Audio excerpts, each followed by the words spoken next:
عدل کو لے کر کے، انصاف کو لے کر کے حکومت کے خلاف ٹکراؤ کرتے ہیں، وہ ایک ان اچیویبل گول کے لیے ٹکراؤ کر رہے ہیں، کبھی ہونے والا نہیں ہے۔ اس لیے رسول اللہ صلی اللہ علیہ وسلم نے کہا کہ حکومت سے ٹکراؤ مت کرنا۔ اس کا مطلب کیا ہوا کہ رسول اللہ کا جو دیا ہوا طریقہ ہے وہ بیس کرتا ہے پولیٹیکل اسٹیٹس کوئزم پر۔ جو حکومت ہے اس حکومت کو، یعنی اسی لیے اسلام میں ہے کہ جب ایک اسٹیبلشڈ حکومت قائم ہو جائے، اسٹیبلشڈ حکومت، تو اس سے خلاف خروج حرام ہے، اس کے خلاف آپ ریوولٹ نہیں کر سکتے۔ اس کے معنی کیا ہے؟ اس کے معنی یہ نہیں کہ ان ایکٹیو بن جائیں، آپ کچھ نہ کریں۔ اس کے معنی یہ ہے کہ نان پولیٹیکل فیلڈ میں جو مواقع ہیں اس کو دریافت کیجیے، اس کو اویل کیجیے۔ مثلا یہ سارے ممالک جو ہیں، مصر ہے یا شام ہے، وہاں بہت زیادہ آتے ہیں ٹورسٹ۔ یہ کنٹریز جو ہے وہاں ہسٹوریکل مانومنٹ بہت زیادہ ہے، مصر میں، شام میں، اردن میں، عراق میں، یمن میں، ہر جگہ بہت ٹورسٹ آتے ہیں۔ تو آخر یہ لڑائی کس لیے؟ ان ٹورسٹوں میں آپ اسلام کیوں نہیں پھیلاتے؟ ان کو قرآن کیوں نہیں دیتے؟ ان کو اسلامی لٹریچر کیوں نہیں دیتے؟ تو لٹریچر ہے ہی نہیں۔ لڑائی بڑائی میں سب لوگ مصروف ہو گئے اور کسی نے سوچا ہی نہیں کہ ہمیں دور حاضر کے مطابق اسلامی لٹریچر تیار کرنا ہے۔ تو کتنا بڑا نقصان ہے، یہ کتنا بڑا نقصان ہے۔ اور نقصان اس لیے ہے کہ لوگ یہ بھول گئے کہ اللہ تعالیٰ نے ہمارے لیے دونوں دوروں کے دو ماڈل بنائے، پری حکومت دور کے لیے صحابہ کا ماڈل اور پوسٹ حکومت دور کے لیے محدثین کا ماڈل۔ اور محدثین کا ماڈل بہت ہی ویل اسٹیبلشڈ ماڈل ہے، وہ معلوم ہے، کتابوں پڑھ کر آپ سمجھ سکتے ہیں، ہسٹری کی کتابیں۔ وہ ماڈل کا اصول یہ ہے، حکومت سے ٹکراؤ نہ کرتے ہوئے جو دوسرا جو میدان ہے دین کی خدمت کا، وہاں پر سرگرم ہو جانا۔ یہی یہاں کرنا تھا کہ آپ حکومت سے ٹکراؤ نہ کرتے ہوئے جدید یہ دو کام کرنا، ایک طرف جدید تقاضوں کو مطابق لٹریچر، اور دوسرے کہ جو اتنی زیادہ موبلٹی ہے، جو آ رہے ہیں جا رہے ہیں، ہر طرح جہاں دیکھیے انٹریکشن ہو رہا ہے ماڈرن کمیونیکیشن کی وجہ سے، یعنی کوئی بزنس کے لیے آ رہا ہے، کوئی ٹورزم کے لیے آ رہا ہے، کوئی ایجوکیشن کے لیے آ رہا ہے، کیسے ہر جگہ جہاں بھی آپ جائیے، کسی بھی ملک میں ایک بھیڑ لگی ہوئی ہے، ان میں دعوت پہنچائیے۔ یعنی مدعو آپ کے دروازے پہ آیا ہوا ہے، کبھی اس سے پہلے ایسا نہیں تھا۔ مدعو کی تلاش کے لیے لوگوں کو اونٹ پہ بٹ کر جانا پڑتا تھا۔ اب کیا ہے، مدعو خود آپ کے پاس آ کر ناک کر رہا ہے کہ میں یہاں ہاں تمہارے دروازے پہ کھڑا ہوا ہوں، لاؤ مجھے دو خدا کی کتاب، لاؤ مجھے دو خدا کا پیغام۔ تو دو بڑے کام کرنے تھے زمانے میں جس کے لیے پوری طرح دروازے کھلے ہوئے تھے، کوئی رکاوٹ نہیں تھی۔ ایک یہ کہ اللہ کے بندوں کو جو کہ ہر جگہ پھیل گئے ہیں، ایک گلوبل ولیج بن گیا آج کی دنیا، اللہ کے بندوں کو اللہ کا پیغام پہنچانا۔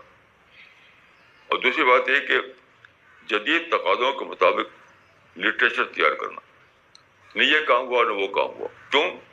لوگ مصروف ہیں پولیٹیکل ٹکراؤ میں۔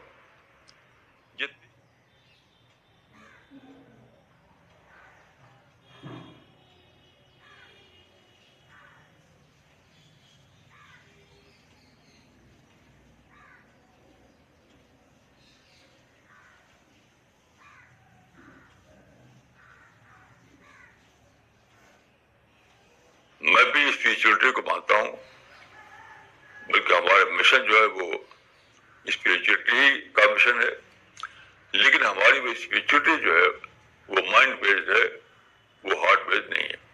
یعنی سوچنا، عقل کو استعمال کرنا، ریزن کو استعمال کرنا،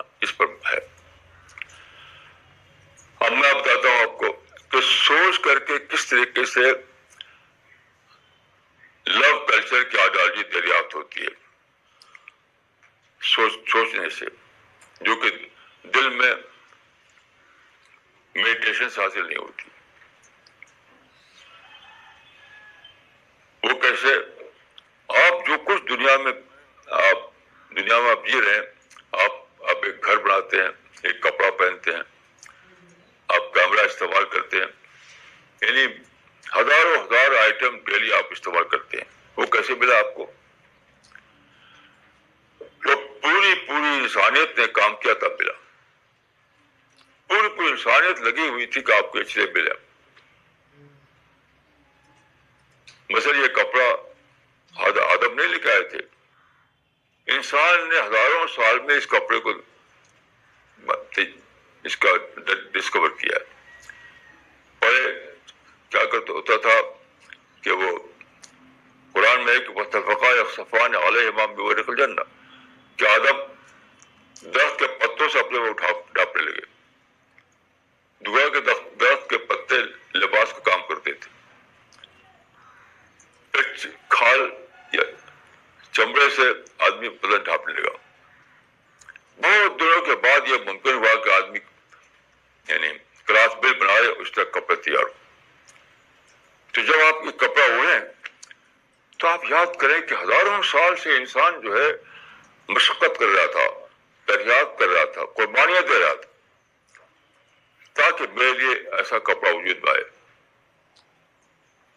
اس کو پرسنلائز کیجیے، انسانی دریافتوں کو پرسنلائز کیے کہ سارے انسان مل کر کے ایک جدوجہد میں لگے ہوئے تھے کہ مجھ کو ایسا کپڑا ملے.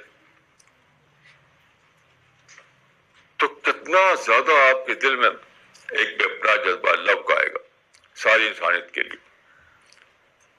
کیونکہ آپ جانتے ہیں کہ عطیہ کی بنیاد پر لو پیدا ہوتی ہے. جب آپ کو کسی سے کچھ ملتا ہے تو اس کے لیے آپ کے لیے اس کے رسپانس محبت پیدا ہوتی ہے. جتنا عطیہ اتنا ہی لو،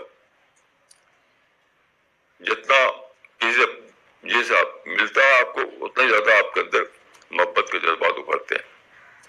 یہ ہے. تو آپ دریافت کیجئے، یعنی اسی کو میں کہتا ہوں آئیڈیالوجی آف لو.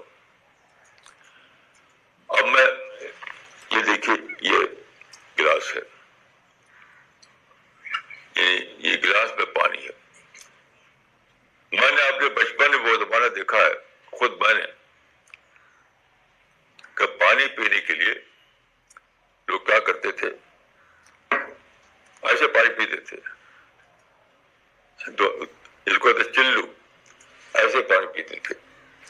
پھر میں نے دیکھا ہے کہ ڈھاک کے پتے کو ایسا بناتے تھے، اس میں پانی لے کر پیتے تھے.